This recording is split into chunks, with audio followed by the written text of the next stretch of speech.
আমরা এমনি বিশ্বাস না করলেও যখন নিজের জীবনের সাথে ঘটনাগুলো ঘটে তখন কিন্তু আমরা ঠিকই বিশ্বাস করি না। যেমন গাছের ফুল যতই সুন্দর হোক, যখন খারাপ হয়ে যায় পড়েই যায়, তাই না? আর আমাদের লাইফেও তেমনই কিছু কিছু নেগেটিভ মানুষ আসে আর লাইফটাকে এইভাবে স্পয়েল করে দেয়, কিন্তু একটা সময়ের পর ঠাকুর সেই মানুষগুলোকে ঠিকই সরিয়ে নেয় আমাদের জীবন থেকে। আমরা বুঝতেও পারি না, কিন্তু পরে ভাবি যে এই ভালোই তো হয়েছে সেই মানুষগুলো নেই জীবনে, আর যদি থাকতো তারা লাইফটাকে আরোই কতটা না স্পয়েল করে দিত। ব্রেকফাস্টে আজ বানিয়েছিলাম উত্তাপাম, সুজি আর দইটাকে স্নান করতে যাওয়ার আগে আমি ভিজিয়ে গেছিলাম, এসে জাস্ট ওর মধ্যে নুন, জল আর ইনো মিশিয়েছি, বেকিং সোডা থাকলে দিতে পারো। আর বাস উপর দিয়েও দেখলেই তোমরা পেঁয়াজ, টমেটো আর কাঁচা লঙ্কা ছড়িয়ে দিয়েছিলাম। এটা বেশ ইজিও আর টেস্টিও খেতে।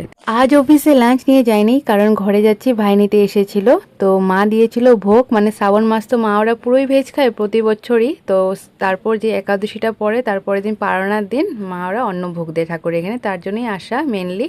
তো বাড়ির সামনে, মানে আমার মার ঘর তো সামনে, তো কেন্ডুকে দেখতে আসবো না তো হতে পারে না, তো তার জন্য আমি ক্যামেরাটা এখানে রেখে গেছি আর র ক্লিপগুলো তোমাদের সাথে শেয়ার করার জন্য। নর্মালি তো আমার বর যদি গুয়াহাটি থাকে ট্যুরে না গিয়ে, তখন ও 3:30 4টা যখনই সময় পায় আসে ঘরে খেতে। কিন্তু আমি তো কোথায় আর আসি দুপুরবেলা ঘরে খেতে, আমি তো অফিসে লাঞ্চ করিনি, বহুতই কম।